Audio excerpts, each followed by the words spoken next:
Welcome to Isis in the Bible Spring Gathering, week number 5, Cal and Era. The question today is, why all the fuss about ancient calendars? Join us as we explore how ancient civilizations didn't just track time, they encoded spiritual transformations, celestial alignments, and divine rhythms into their calendars. From Eris and Nisan to Phoenix risings, lunar nodes, and veiled prophecy will uncover how time once told by the stars, the soil, and the soul. Let's return to the original timekeepers and walk the line between heaven and earth. See you in this sacred space. Glad you could join us today.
So let's talk about a little bit what's happening in the sky.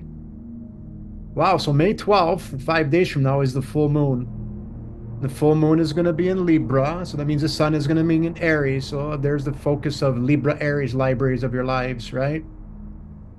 So Hygeia aligns with Uranus. And remember, Uranus is going through Perseus and the bright star Algol. I can tell you that I'm seeing so many signs of that happening. It's absolutely amazing. So on May 12th, Uranus aligns Hygeia. So I titled this as Full Moon Roof Cleanse because remember, Uranus is the womb of the sky, right? So our crown chakra, and the sun is in Aries, the later part of Aries before going into Taurus. So that's cleansing our crown chakra, all right? Our libraries. So people are witnessing what's happening to them because it's in their chart, it's in their vibration, it's in their crown. They need to come to resolve. On May the 13th, Ceres aligns with Saturn. This is when people don't feel good about themselves. They get anxious because they're not understanding this energy. When you don't understand this energy, it makes you anxious. But if you know this energy, you know that there's something you need to resolve. That's on May the 13th. So many people who feel that they're going to leave the visible, or they want to leave the visible, they might leave the visible, they're not lacking bravery at that point. This, if it depends on people's charts, this will absolutely show them something. But Ceres is about relationships. Again, Ceres, you want to leave a relationship or create a new relationship. Hence why when you leave the visible, you get a new womb. You create a new relationship. So it's also about, it's time for new relationships. But remember, you got to love the new one and love the old one because we are all one. That's really important. So Chiron, the wounded healer, like Chris said, it just came into 0° Aries, but it's going to align Mother Mary on May the 27th. Two people reached out to me that have this alignment this close together with Chiron, the wounded healer, and Mother Mary, and they both felt this huge release. So the wounded healer is being healed, and they felt huge release. So that's what it's about. So depending on where these alignments are in your chart, everybody's going to be different. So that's really important. And then we're going to move along to Juno in retrograde. So Juno in retrograde, and look where it's at. So it's going to be at the cusp, right? up until July the 11th from March 19th. So for many, this will be round 3 of the shingles and other forms of skin eruptions. So if you're getting a lot of skin eruptions right now, to whoever's listening to this video, this is what's happening. This is Juno. And because she's in Scorpio, it could be in certain areas there, right? And because it's going to come into Libra, which is the skin, and then that could be popping out, and then it goes back. When she comes back, she'll be aligned with opposite of Hygeia. So that's what's happening there. And I just want to make quick mention because Chris did point a couple things out last week that we should be looking at, because there's some major vibratory dates you should keep note of.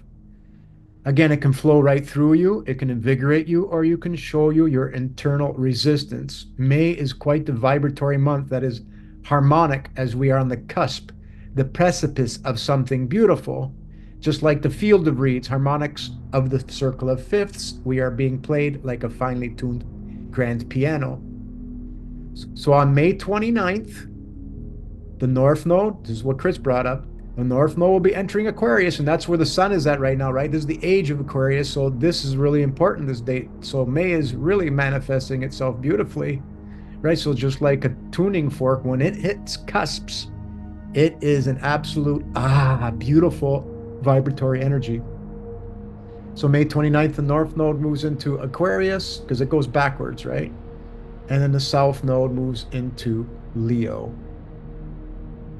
On May the 3rd is when Chiron went into Aries. On May the 14th, the sun moves into Taurus. My daughter's born May 15th. Also on May 14th, Jupiter moves into Gemini. So the sun moving into Taurus, don't forget who's in Taurus. Uranus. So the sun's going to align Uranus, it's going to align Algol, so be careful with Medusa, right? Because that's what's at play right now. It's interesting that I went to a meeting where people are trying to make safe houses for people who are not being treated properly as young kids. So I don't want to say the words because I don't want to make the images, but they're looking to make safe houses for these kids. Being on the cusp, all in May. So again, that's the field of reeds. It's a circle of fifths. These are very resonant, pure signals, vibrations, whatever you want to call them. And we're getting it nicely tuned up. So the lawful healer is what I labeled that as. So Kali and Era. What if calendar was never just a record of days, but a riddle? In today's gathering, we examine how the word itself reveals a hidden truth. Kali, a veiled name for divine feminine, Isis, Eris, or even Kali, the K-L-A-I. California, you heard me say before the stars map the lands, and right at 0 degree Aries is California, right? So time, as the ancients saw it, was not linear but symbolic, a divine narrative expressed through cosmic rhythms. So why the fuss, there's that word fuss that came up today, about ancient calendars? Because they don't just tell time, they tell us where we are in the story. So Kali is another word for Eris, which is another word for Isis. You have the Kali Yuga, you've heard of that. The FM Eris, these things track where everything is in time, which is Madonna, and there's all kinds of words for that divine feminine. So calendar is always about finding out where the end of eras are. But we're going to talk about what an era is, what a month is, what an age is, because we got to understand that. Kali and Era, calendar, marker of her cycle. So the two calendars, seasons and ages and eras. So like again, I just want to remind you that FM Eris was a set of documents that they printed out so that they can know when Eris was coming home. When is that revelation going to come? When is that beautiful, beautiful, loving energy coming back? Again, and we've left all kinds of signs all over the place. So these are all the different words that they use for Eris, Isis, Kali, what have you. I didn't know what I was going to do today, but Ziggy reached out yesterday. Ziggy Star Eyes, her name's Nancy. And how these calendars are rooted in the Bible. So she talked basically, the month referred to Nisan, which corresponds to the March, April in the Gregorian calendar. That's April. Remember, Apri means to open, right? And then the autumnal equinox, an October, bring the 7th month of the other, Abib, the month of ears. So all these things are in there. Babylonians, Assyrians with theirs Nisan or April. Apri means to open. So the divine feminine is the point of orientation in all time tracking systems. So thank you, Nancy, for getting us on this road. So the Egyptians, people say, oh, the Egyptians started their calendar in July. Well, yeah, because July is when the River Nile floods. So there are different points on the calendars, because there are different stations on the cross. So they're all valid if you know how to read them. The Babylonian, Nisan, April, Aprile, April, the beginning, like Cece said. March is the first month, isn't it? Yeah, but it shifts as far as the spring equinox. But we should still always call it Apri, because that's when we open. And Nisan is what they call in Israel, the Hebrew calendar is Nisan. This is a spreadsheet showing the year of the stations of the cross. I've shaded it just to have some better focus on what's being shown. So to the left, it is the 558-year cycles. So this can show you when so 2023 AD is when we moved to Aquarius. You go back by 558 years. But also, so that's the bigger cycle, but the smaller cycle is when the mother meets with the sun.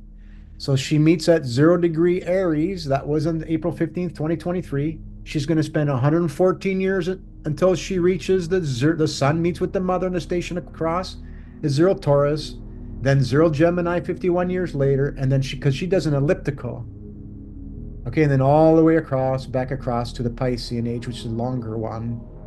So I'm not going to call that an age. You can call that an era. You can call it whatever, a season, how long the mother spends with the sun in that vibration.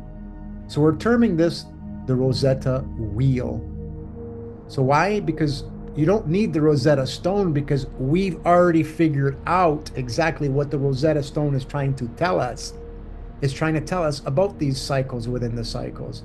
And when you know them, you will know them. So every time we shift these into, when we get reincarnated into these, and Rose and I had that in discussion, you can probably punt all the way to come into another one based on your actions. So you can skip rungs on the ladder. This is the true wheel. So I've showed you this before. I won't play it, but I'm just going to scroll through it. So when the mother meets with the sun on the stations of the cross, Elena Blavatsky said the Piscean age was in 2009 BC, the first root race of 48 cities of the Levites. Well, it's 48 times the 558, which gives you one cycle. So when you go and you start looking at them when she meets, like we just talked about, this is what we're going to call the Rosetta Wheel, because this is what we're supposed to be following.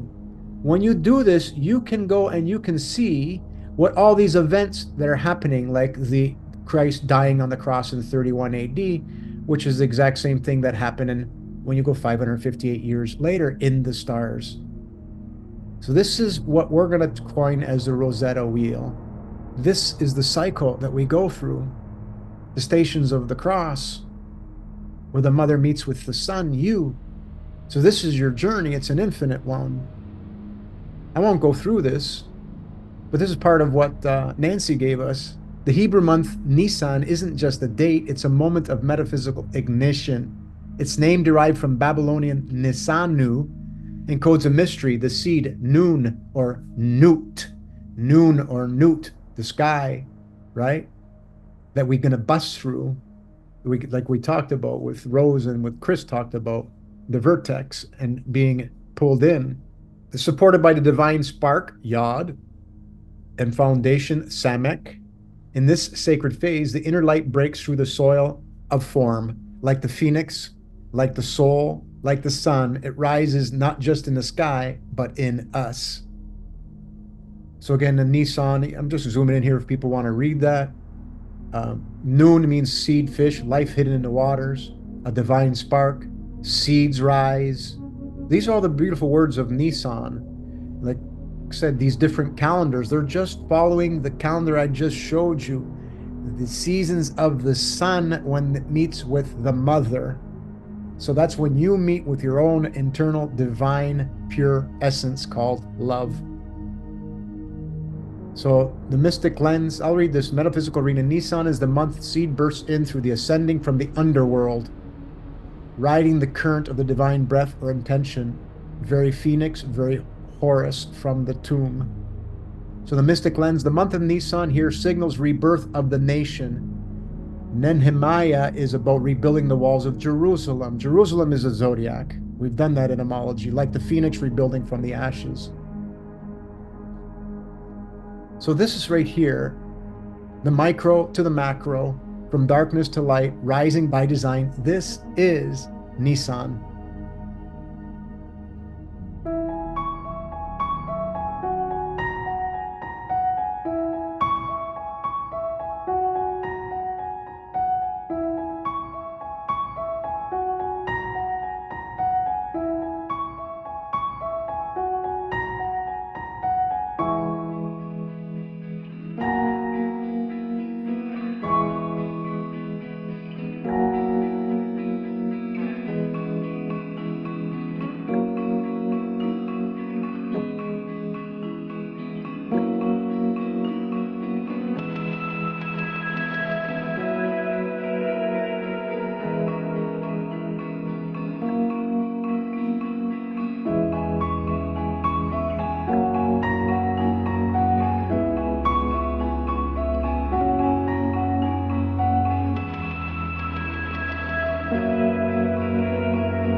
So that is really cool.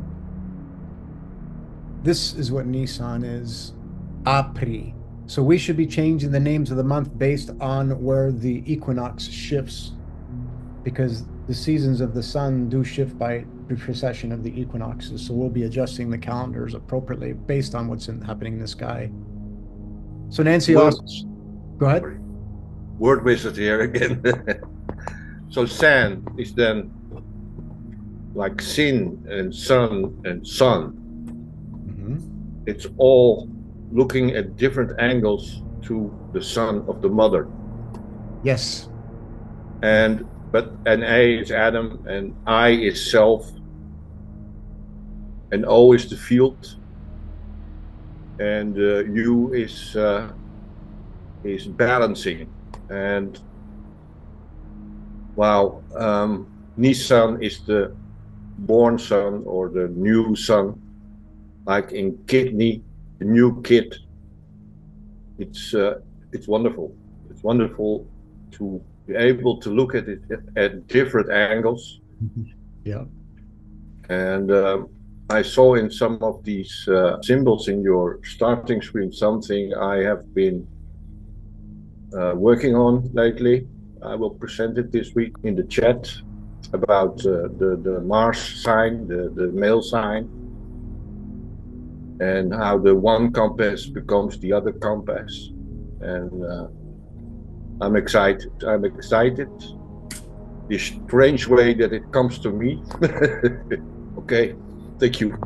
Awesome. Thank you, Alexa. Look forward to that for sure. And yeah, because we're starting to open up our eye, right? It's this perfect timing, because she also shared this, like stuff that's in the Bible.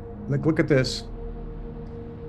He gouged out the right, you can say righteous eye of each of the Israelites living there, and he didn't allow anyone to come and rescue them.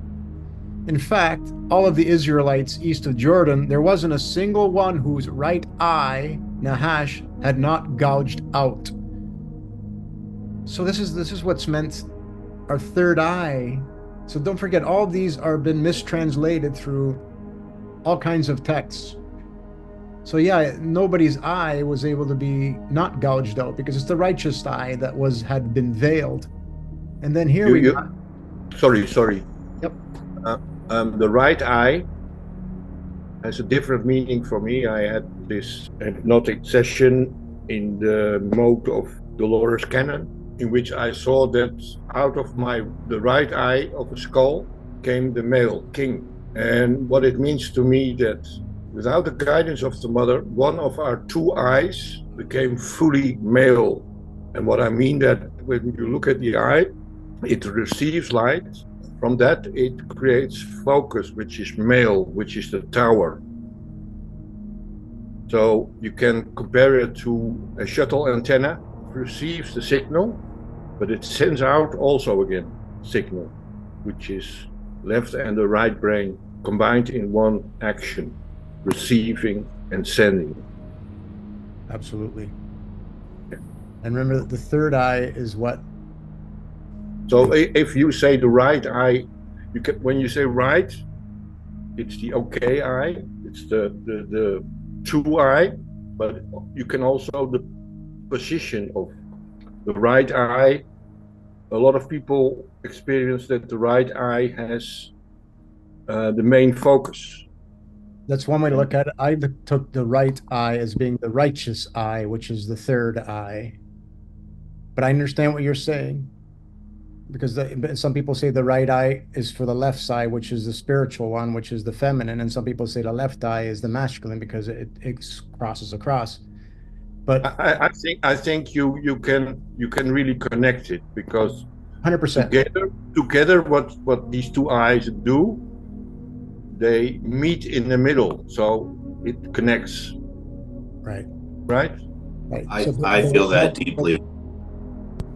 Just like the Libra side of my left side of my body is the hardest side, my weaker side that has to be uplifted and held. And also, not to gross anybody, just personal things. It's my left side is always trying to compensate. And right. How I lay down, put my head to rest at night. It's the north, and the left side of my body is faced to the east. And I have injuries on my left side. Now I get a lot of everything that I'm interpreting. Let's say if it's my sex drive and I'm looking at things that are not pure, like random sex acts, I feel that is derived and coming more from my right side of my peripheral thinking than my left side.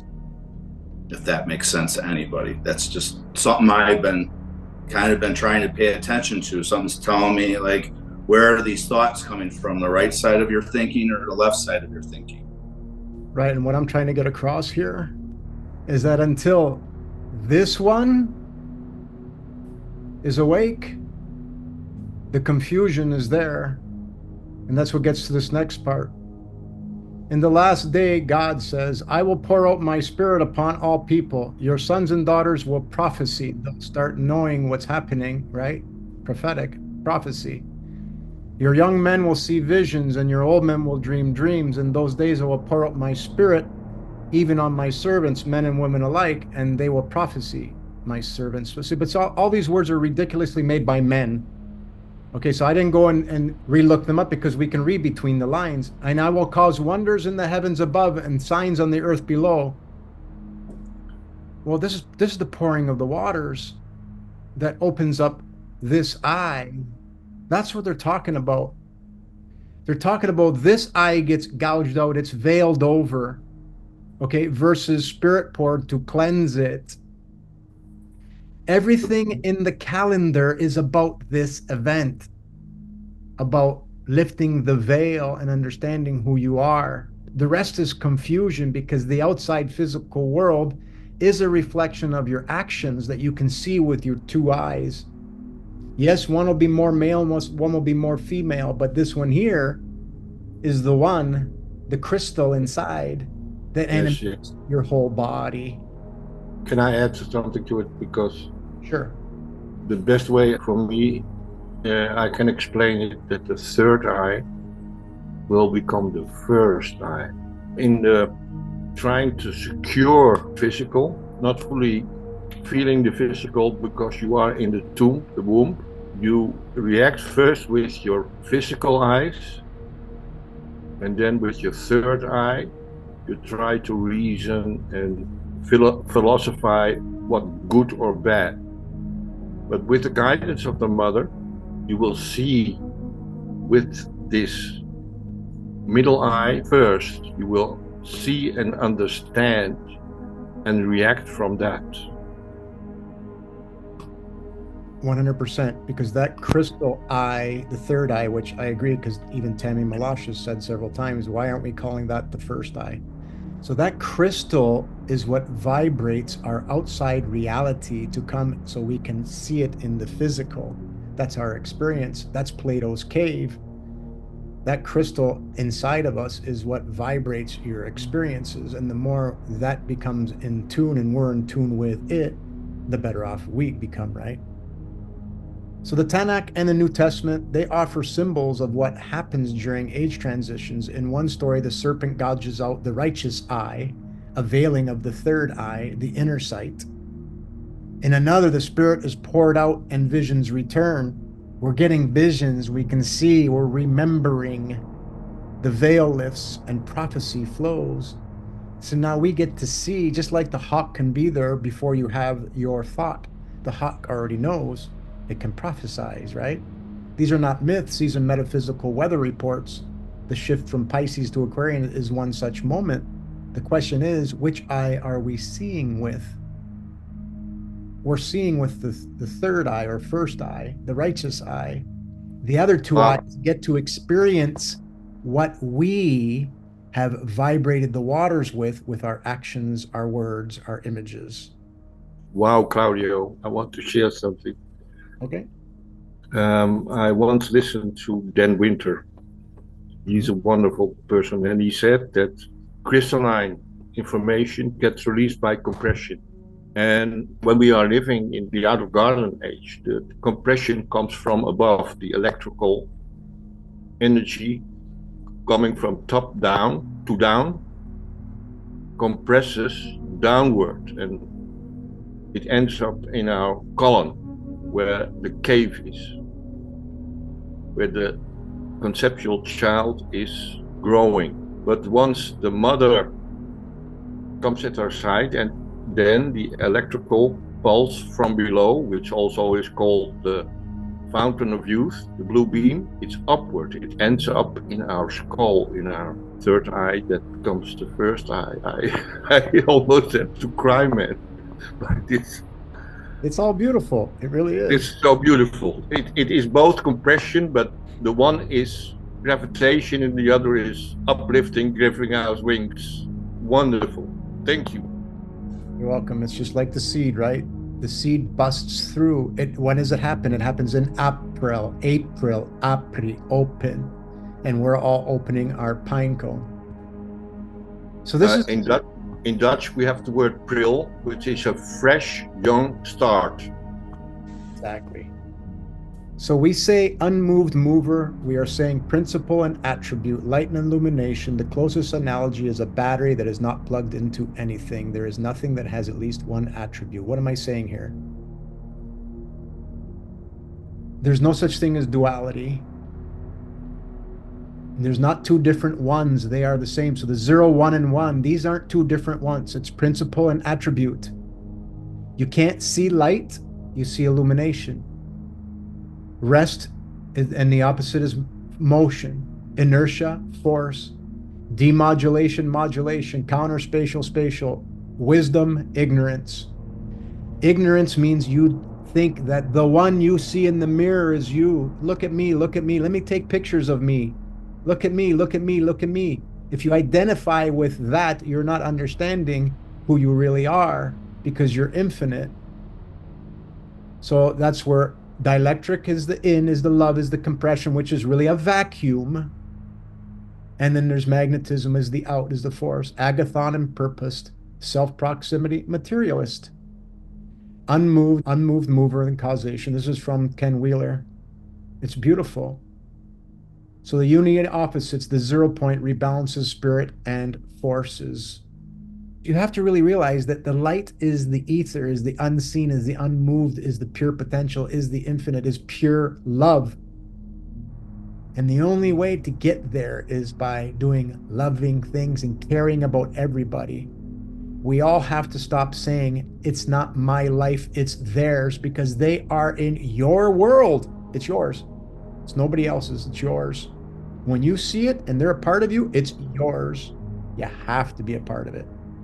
Last but not least, this is an eye test. I know I've showed this before, but this is how they marked the calendars in the Egyptian walls. They make these, see, they show these little angles, and then you can see where they line up, all right? You can see them. And they mark, so back in 1884, this is the location that's seen the sun rising in the east. All right? You go and you grab them all. Here's another one. This one is going to be, oh, right. Where's that one at? Oh, yeah, right here. That one. And then we have, got a whole bunch of them. This one here points to the middle of Taurus. And there's the middle of Taurus. Some of these are duplicates. Here we go, the causeway. The causeway in Egypt. They're showing us all of them. Here's another one. They're always showing us the line. Okay, see this line here? They're always showing us which one is the location that sees the phoenix rising in the east. And then there's always markers. I didn't bring, I'm going to do a separate video on this. But there's always a marker there. There's always a obelisk. This one here, for example, is on 0907 AD. There's an obelisk that points there over here in New Zealand. So we're always leaving the marker so we know where we're at on the calendar. Kali and era, Isis era, Madonna era. They're all the same word, same meaning. So this is what we do to know who we are and where we're at with the Kali and the era. We have to follow the stars. The stars always map these calendars to know when we get our third eye, the veil lifted. And it's now, and it's invigorating. And I'm very grateful to be on this journey with you all to experience this. And that's all we have for today.